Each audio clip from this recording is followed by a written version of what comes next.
Good evening. Assalamu alaikum. Having you an accent. Manta or today I'm going to teach you Somali language and English. Number one, or let me teach you numbers. Number one, ko. Number two, labo. Number three, sada. Number four, afar. Number five, shan. Number six, lih. Number seven, todob. Number eight, sidet. Number nine, sagal. Number 10, toban. Number 11, ko iyo toban. Number 12, labo iyo toban. Number 13, sadah iyo toban. Number 14, afar iyo toban. Number 15, shan iyo toban. Number 16, lih iyo toban.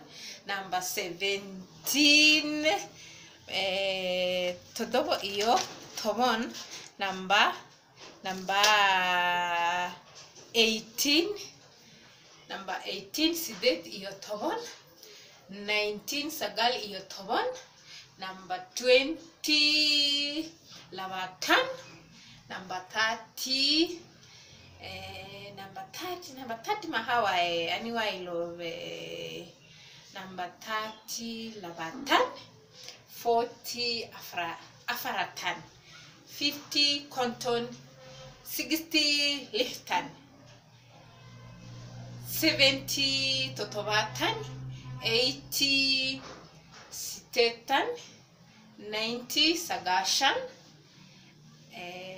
100, bohol. 200 is labo bohol. 300, sadah bohol.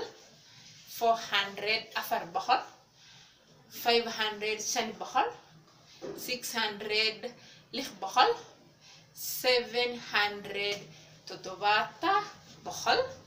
800, sidet bohol. 900, sagal bohol. 1000, kun. Thank you for watching. I love you. And you akchela kulli akchela. Having you an accent. Lala salama. Good night. Ciao.